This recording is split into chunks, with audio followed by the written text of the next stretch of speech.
हमारे साथ हैं परवीन बत्रा जी। परवीन बत्रा जी, आपका लाइफ विद मधु शो में बहुत बहुत स्वागत है। और नमस्कार। और परवीन बत्रा जी एक सोशल एक्टिविस्ट हैं और इस शहर के जाने माने हैं और लोगों के दिलों में एक अपनी अलग ही पहचान बनाए हुए हैं। तो आइए आज हम अपने दर्शकों के सामने परवीन बत्रा जी की लाइफ के बारे में जानना चाहेंगे। परवीन बत्रा जी, आप हमारे दर्शकों को अपनी लाइफ के बारे में बताइए। यहाँ पर मैं कम से कम बचपन से समझ लो मैं 10-12 साल का था, तो उस समय से मैं सोशल एक्टिविस्ट हो गया था, क्योंकि मेरे बड़े भाई जो है सोशल एक्टिविस्ट थे। उन्होंने मुझको गाइड करा और मेरी माता जी से मुझे प्रेरणा मिली। उसके बाद जो है मैंने धीरे धीरे स्टार्ट किया जी। और आपके जीवन में कभी कभी ऐसा होता है कि उतार चढ़ाव बहुत ज्यादा रहते हैं, तो क्या आपके जीवन में भी ऐसा उतार चढ़ाव का समय रहा? उतार चढ़ाव का समय प्रॉपर चलता ही रहा है। कभी हम उतार की तरह रहते, कभी चढ़ाव की, लेकिन मैंने कभी परिस्थितियों के हिसाब से नहीं चला। मैंने अपनी परिस्थितियां खुद पैदा की और उसके हिसाब से मैं चला। तो पॉजिटिव माइंड रखना जरूरी है, तो मैंने हमेशा पॉजिटिव माइंड रखा जी। और जैसे कहा जाता है आप बहुत अच्छा डांस करते हैं और एक अपनी लोगों में एक अलग पहचान बनाए हुए उनके दिलों में, तो कहीं ना कहीं मतलब ऐसा माना जाता है कि इंसान जो ज़्यादा हंसता है और ज़्यादा मतलब एक्टिव रहने की कोशिश करता है, तो कहीं ना कहीं दुख उनके पीछे बहुत ज़्यादा होते हैं। अब ये वैसे ऑफिशियल आप बात कर रहे हैं, लेकिन फिर भी मैं बताना चाहूँगा कि दर्द के बिना मुस्कुराहट जितनी ज़्यादा होगी, दर्द उतना ज़्यादा होगा। और ये चीज़ मेरे साथ है, लेकिन मैं इस चीज़ को इससे दूर रखता हूँ। मैं पॉजिटिव ही रखना चाहता हूँ और लोगों को खुशियाँ देना चाहता हूँ। मैंने ये महसूस करा है, लोग कहते हैं कि हमारे पास खुशी नहीं है तो हम कैसे ज़िंदगी जिए। मैं ये कहता हूँ ईश्वर ने आपको इतना सक्षम किया है कि आपके पास खुशी भी नहीं है, आप तो भी दूसरों को खुशी दे सकते हैं। सिर्फ आपको अपने आप को परिस्थिति के हिसाब से ढालने की बात है। बिल्कुल, ये आपने सही कहा।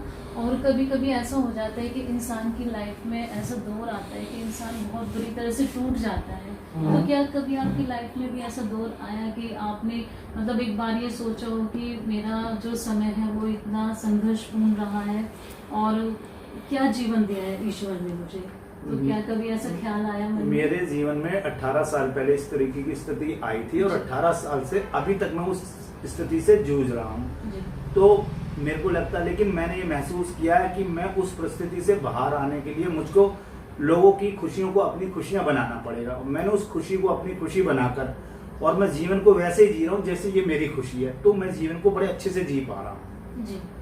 और आपकी लाइफ में क्या ऐसा टर्निंग पॉइंट रहे जिससे आपकी दिशा ही बदल गई? बिल्कुल इस तरह की पोजीशन जब भी आकर मेरे को कभी भी इस तरह से रहा माहौल, तो मेरे जो ब्रदर हैं सबसे बड़े और मेरी माता जी हैं, उन्होंने मुझे इस तरीके से हमेशा मतलब मुझे ऐसी प्रेरणा दी कि मैं उस स्थिति से हमेशा बाहर रहा और ना चाहते हुए भी मतलब आदमी कि भाई मैं ऐसा कर पाऊं, लेकिन मैं करने में सक्षम रहा जी। हम बत्रा जी से कोरोना के समय में हुए कुछ खट्टे और मीठे अनुभव के बारे में जानते हैं। जिस तरह से उन्होंने समाज में लोगों की सेवा करी और उस समय एक प्रोत्साहन का कार्य किया बत्रा जी ने। तो बत्रा जी प्लीज आप हमें बताइएगा उस समय आपका जो समाज सेवा का कार्य रहा वो किस प्रकार रहा? उस समय जो है कोरोना काल जब चला था, मैं एमएमडी डॉक्टर साहब थे, उनका फोन आया कि हमें ब्लड की सख्त जरूरत है। तो हमने उसमें ब्लड की मैंने भी दिया और बाकी लोगों ने भी दिया। तो उसमें खट्टे मीठे में अनुभव रहे। कुछ लोगों ने इस चीज़ को, हम जैसे परिवार है, परिवार के अलावा हम लोग से जो ज़्यादा क्लोज लोग जुड़े हुए थे, उन्होंने इस पे कहीं ना कहीं उनको डर था, उन्होंने ऐतराज उठाया कि भाई जो है आप ये क्या कर रहे हो, लोग इम्यूनिटी बढ़ा रहे हैं, आप इम्यूनिटी घटा रहे हो।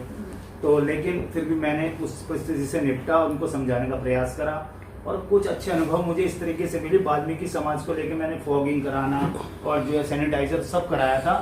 तो मैंने ये सोचा कि इनको कैसे प्रोत्साहित किया जाए। तो मुझे याद है चिपियाना से एक बंदा आता था, वो वहाँ से पैदल आता था, ट्रांसपोर्ट नहीं थी, तो वो वहाँ सफाई करता था। तो मैंने उनको फिर पेपर में उसका नाम स्पेशल दिया और उनको मैंने जो है तिरंगा उनके जो वो होते हैं पटके पहनाकर उनको सम्मान दिया, उनको प्रोत्साहित किया, तो और अच्छे से वो लोग काम कर पाए। तो उन्होंने भी मेरा धन्यवाद किया तो हर तरीके के लोग मिले हैं। परिवार से जैसे होता है ज्यादा लोग मोटिवेट करने वाले नहीं मिलते हैं, क्योंकि वो लोग क्लोज होते हैं, तो उनको लगता है जितने क्लोज मित्र थे उसमें से 80% लोगों ने कहा कि ये तुम सही नहीं कर रहे थे। लेकिन फिर धीरे धीरे उनकी समझ में आ गया है कि मानवता ही सबसे बड़ा धर्म है, तो फिर धीरे धीरे सभी लोगों ने फिर मुझे प्रोत्साहित किया।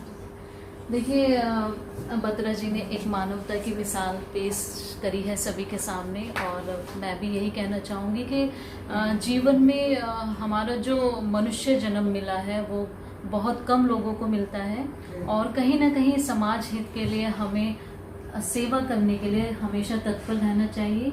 और इस मिसाल को बत्रा जी ने बहुत बखूबी पेश किया है। बत्रा जी आपका बहुत बहुत धन्यवाद हमारे शो में आने के लिए।